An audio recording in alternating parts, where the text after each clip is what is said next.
This evening, first, an 11-year-old charged in the tragic fatal stabbing of his friend appears in court.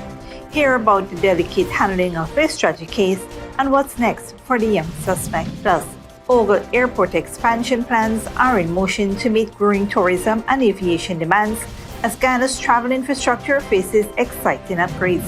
Also, 2 suspects arrested in connection with violent robberies on the East Coast. Find out how the police track down these alleged thieves as the hunt continues for more suspects.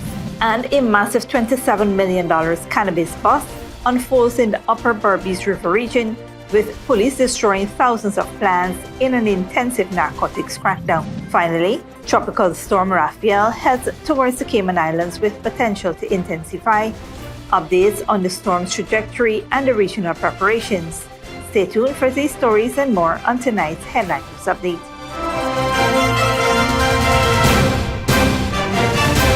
Welcome to this broadcast of Channel 2's Headline News Update for November 5th, 2024. I am Bibi Bacchus. Thank you for joining us. First up, an 11-year-old boy in Georgetown was remanded for manslaughter after appearing in court. More from Malcolm Carter. An 11-year-old boy was remanded to the Juvenile Holding Center on Monday following the fatal stabbing of his 13-year-old friend Karim Durant in Sophia, Georgetown. The young man, who faces a manslaughter charge, was not required to enter a plea. The Children's Court, presided over by Magistrate Annette Singh, ordered a psychological evaluation to assess the boy's fitness for a trial, underscoring the delicate handling required in minor cases. Case will continue on November 11th at the Sparendam Magistrates Court. The incident reportedly began when Durant pushed the younger boy off a stack of PVC pipes, leading the suspect to tell his brother, who then confronted Durant. Durant later returned with another male and a pair of scissors, allegedly stabbing the older brother in the lower back. In response, the 11-year-old suspect reportedly drew a knife and stabbed Durant in the chest. Police recovered a brown-handled knife in a nearby trench and the scissors at the scene. Reporting for Headline News Update, Malcolm Carter. The police in Regional Division 4C apprehended 2 suspects linked to separate armed robberies on the east coast of Demerara on Friday night. The first robbery took place at 6:50 p.m. at the barbershop in Clonebrook, where 4 masked men allegedly entered and robbed the barber and 2 customers. The gunmen reportedly stole 2 gold chains valued at $1 million, $25,000 in cash from the barber, and $180,000 in 2 phones from the customers. Police tracked the suspect's vehicle, which was abandoned in Betafo-Acton, and managed to arrest the driver. The search for the remaining suspects is ongoing. The second incident occurred around 8:30 p.m. on the Ogle Embankment. 6 men on motorcycles reportedly approached a 25-year-old female security guard, threatened her with a gun before taking $25,000, a gold chain, and a cell phone valued at $60,000. Police later arrested a 70-year-old suspect in connection with that robbery. Investigations in both incidents are continuing. In other news, following urgent repairs, the temporary Stanleytown Bridge on the west bank of Demerara has reopened to traffic, including trucks and a weight limit of up to 60 tons. Initially at risk of collapse, the bridge was stabilized within 48 hours, avoiding potential disruptions. Minister of Public Works Bishop Juan Edgehill, who inspected the site, commended workers' swift response, highlighting the bridge's critical role in preventing floods and crop damage. The bridge steel structure was expanded to 60 feet for stability, with new approaches added to accommodate heavy vehicles. Minister Edgehill announced plans for a long-term solution, a new 4-lane bridge to support the area's growing needs, including the Gas to Shore project and local housing development. The ministry and China Railway Construction and Polytechnica are working on the design, which will also address drainage improvements with the National Drainage and Irrigation Authority. The temporary bridge will remain in place as a bypass during the construction of the new structure. Additionally, a team will inspect other bridges in the corridor, and a contract for corridor rehabilitation from the Demerara Harbour Bridge to Wales is set to be awarded soon. Stick around when we return. Police destroyed $27 million worth of cannabis in Berbice, and Ogle Airport will undergo significant expansions amid growing demand.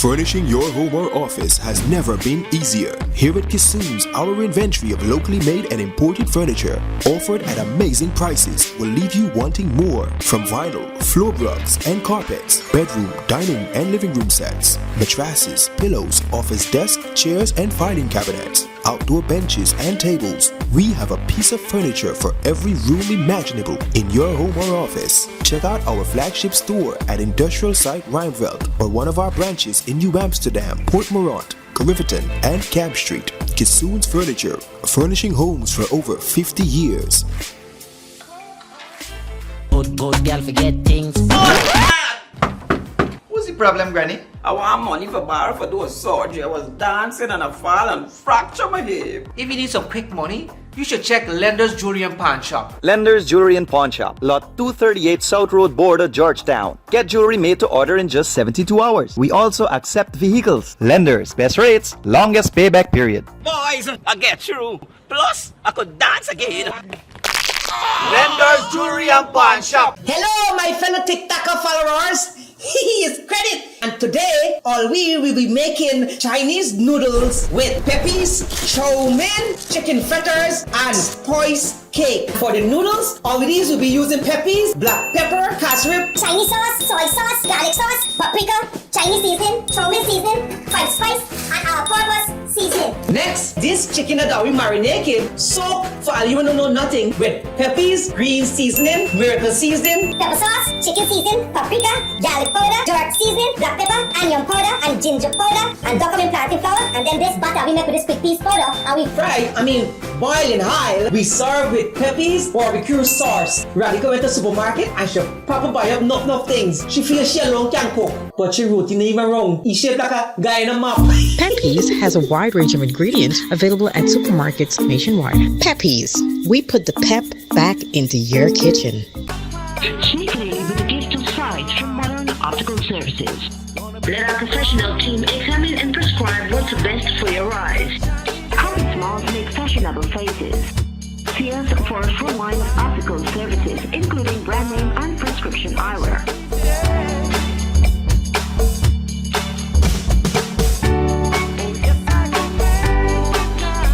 Modern Optical Services, 316 Mill Street, Georgetown. Telephone 226-1082. GCOM is currently conducting a national registration exercise. Who can register? Anyone who will be 14 years or older by December 31, 2024 and is a Guyanese citizen by birth, descent, naturalization, or is a citizen from a Commonwealth country living in Guyana for 1 year or more. Where to apply for registration? You are required to visit the registration office that is responsible for the registration of persons in your area of residence to apply for registration. Office hours, Monday to Thursday, 8 to 12 hours, 13 hours to 16 hours 30, and Friday from 8 to 12 hours and 13 to 15 hours 30. The offices will be closed on weekends and holidays. This registration exercise will end on November 29, 2024. For further information, contact the GCOM on 225-027729 or visit the website www.gcom.org.gy.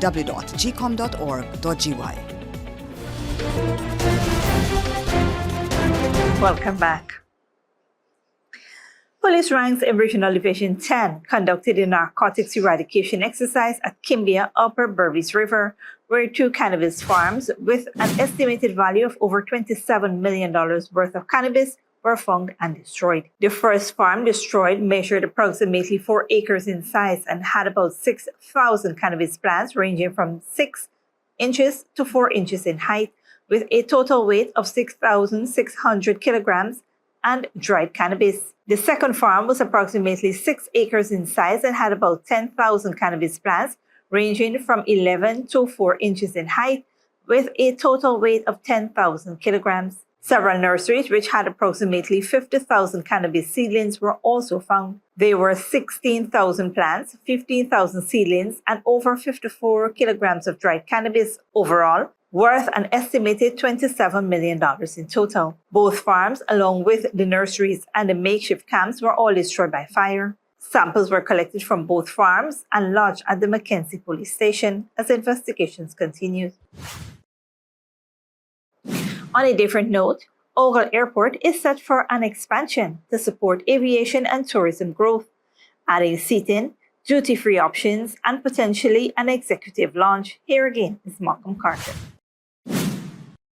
The Eugene F. Correa International Airport, commonly known as Ogle Airport, is set for expansion to support the rapid growth in Guyana's aviation and tourism industries, according to Minister of Public Works Bishop Juan Ejil. Announced during the launch of the Caribbean Airlines new Ogle to Paramaribo route, the expansion will address the airport's current high volume, with over 200 daily landings, making it one of the busiest airports in the Caribbean. Minister Ejil outlined plans that include increased seatings, expanded duty-free options, and possibly an executive lounge to accommodate the rising numbers of private jets. The longer-term vision involves runway extensions for larger aircrafts. The airport's board of directors has submitted a detailed development plan to accommodate the additional aircraft and flights, with operators expanding their fleets. In tandem with Ogle's expansion, the government also plans a second terminal at Chedijagan International Airport as part of broader aviation sector improvements. Reporting for Headline News Update, Malcolm Carter. Thanks, Malcolm. At the University of Ghana's upcoming graduation ceremony, siblings Nicholas and Manisha Sagadaya and Xavi and Jermaine Greenidge will mark a unique academic journey together, celebrating their accomplishments as both family and peers. Nicholas and Manisha have shared an academic bond from nursery school, though Nicholas was always a year behind his sister.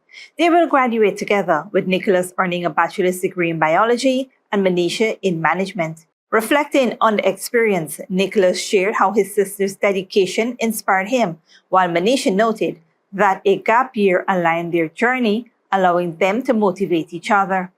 The two balance family responsibilities, encouraged by their parents, and plan to continue their studies. Similarly, brothers Xavi and Jermaine Greenidge will graduate side by side with Bachelors of Engineering degrees in Applied and Exploration Geology. Though their milestone was unplanned, the duo adapted to challenges, sharing a single high-speed laptop and juggling part-time jobs. Their faith and family support helped them overcome obstacles, making this achievement especially meaningful. Xavier credits his brother's resilience, while Jermaine appreciates Xavier's unwavering support. For both sibling peers, graduation represents not just academic success, but a testament to the strength and support of family bonds. Don't go away after the break. Children bear the brunt of Israel's war in Lebanon, and Nigeria drops treason charges against children after a cry.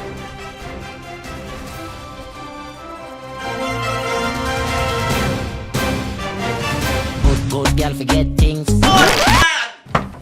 What's the problem, Granny? I want money for borrow for do a surgery. I was dancing and I fall and fracture my hip. If you need some quick money, you should check Lender's Jewelry and Pawn Shop. Lender's Jewelry and Pawn Shop, Lot 238 South Road Border, Georgetown. Get jewelry made to order in just 72 hours. We also accept vehicles. Lender's, best rates, longest payback period. Boys, I get through. Plus, I could dance again. Lender's Jewelry and Pawn Shop. Furnishing your home or office has never been easier. Here at Kissoons, our inventory of locally made and imported furniture, offered at amazing prices, will leave you wanting more. From vinyl, floor rugs and carpets, bedroom, dining and living room sets, mattresses, pillows, office desk, chairs and filing cabinets, outdoor benches and tables. We have a piece of furniture for every room imaginable in your home or office. Check out our flagship store at Industrial Site Rijnveld or one of our branches in New Amsterdam, Port Morant, Riverton and Camp Street. Kissoons Furniture, furnishing homes for over 50 years.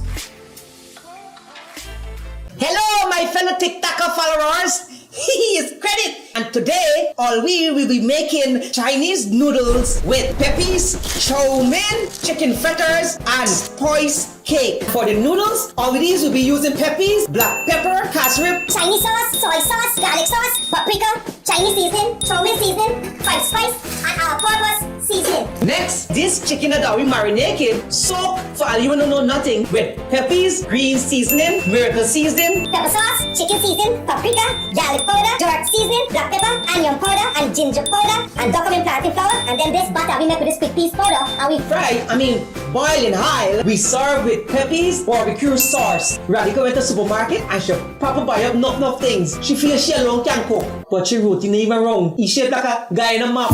Pepe's has a wide range of ingredients available at supermarkets nationwide. Pepe's, we put the pep back into your kitchen. GCOM is currently conducting a national registration exercise. Who can register?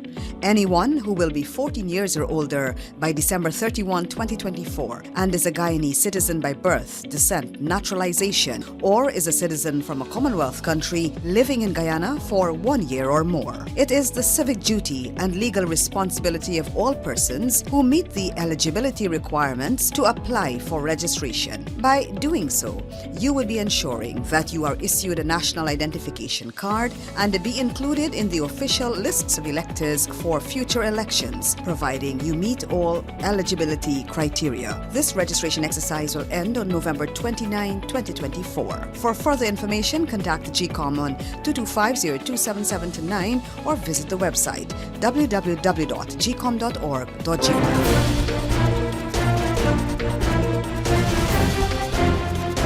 Welcome back. Now we take a look at what's happening in the region and around the world.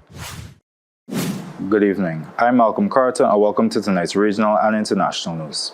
In the Caribbean, Tropical Storm Rafael is advancing toward the Cayman Islands, forecasted to strengthen into a hurricane as it moves through the northwestern Caribbean. Currently situated southwest of Jamaica with winds of 95 kilometers per hour, Rafael is expected to affect Jamaica and reach the Cayman Islands by this evening, before making landfall in western Cuba on Wednesday. Hurricane warnings are in effect for the Cayman Islands and parts of Cuba, with storm watches extending to Florida's Keys. Forecasts predict intense rainfall, risking flooding and mudslides, especially in Jamaica and Cuba, which have already ordered evacuations. The National Oceanic and Atmospheric Administration warns this above-average season could see up to 25 named storms and 13 hurricanes.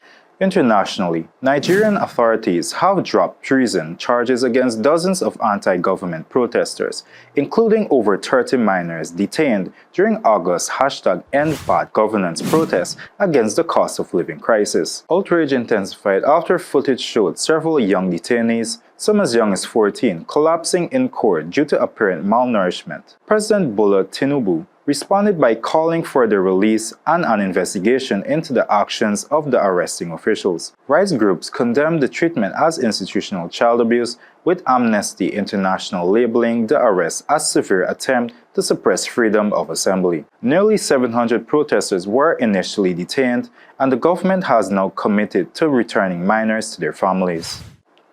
Meanwhile, after 2 weeks of negotiations, countries of the COP16 Biodiversity Summit in Colombia have agreed to establish a permanent body for indigenous peoples. Al Jazeera's Alessandro Rampietti reports. Indigenous delegations broke into cheers after Colombia's environment minister announced that diplomats from more than 190 countries reached an historic agreement at the UN Biodiversity Summit to give them a permanent voice on nature conservation decisions. This is an unprecedented event in the history of multilateral agreements on the environment. The indigenous groups in the local communities of the world are connected through our knowledge systems on how to take care of life and biodiversity. It was the most important announcement at the end of 2 weeks of often contentious negotiations and deep disagreements between the countries to try to stem the dramatic loss of biodiversity and nature by 2030.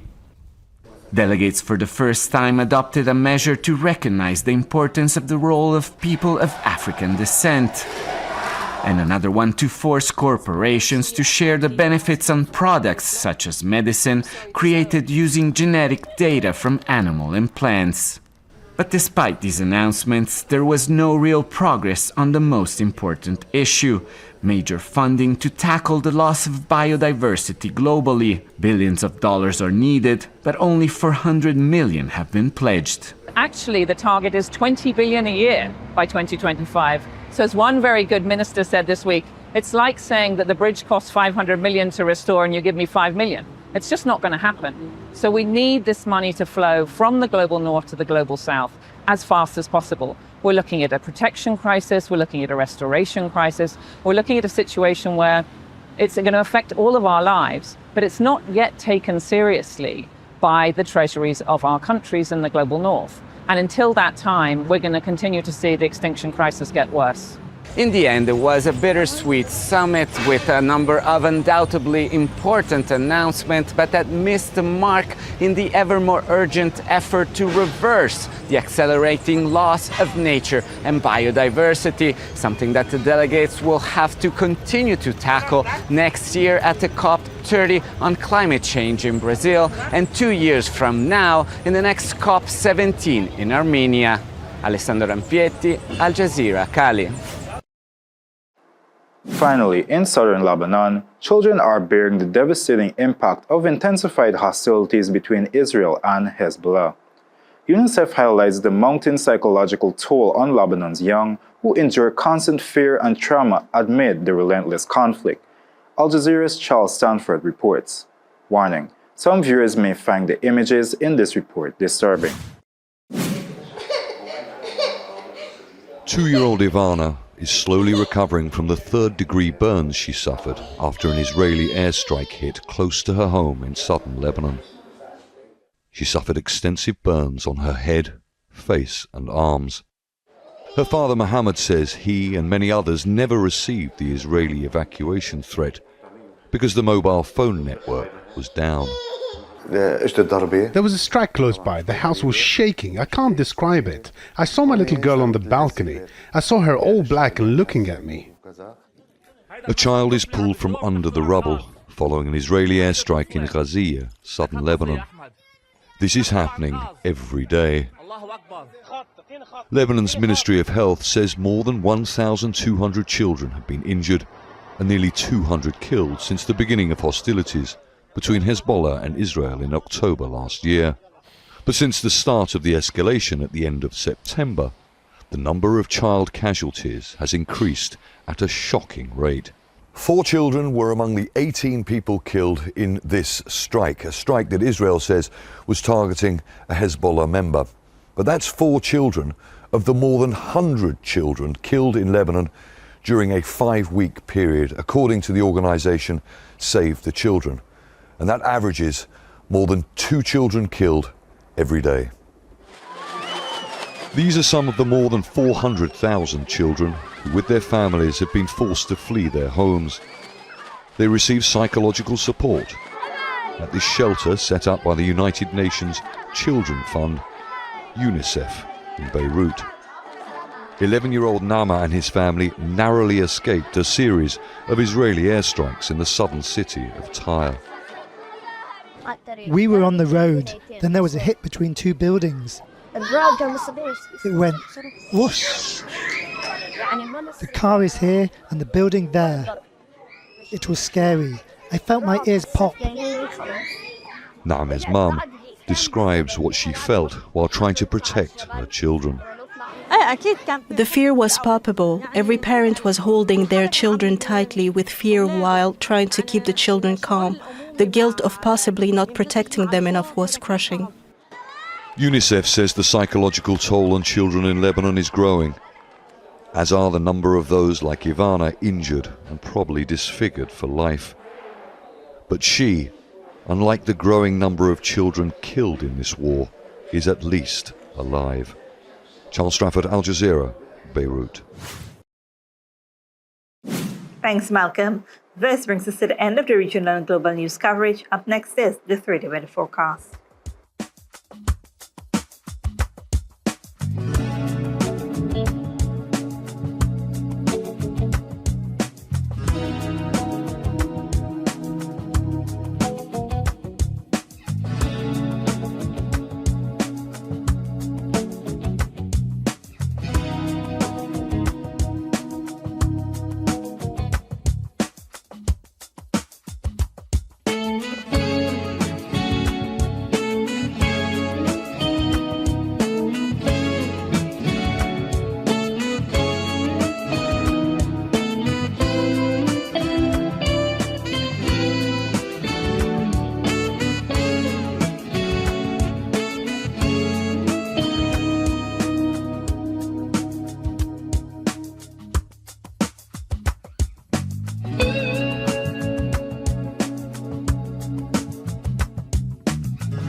And that's CFTV2 Headline News for this Tuesday evening.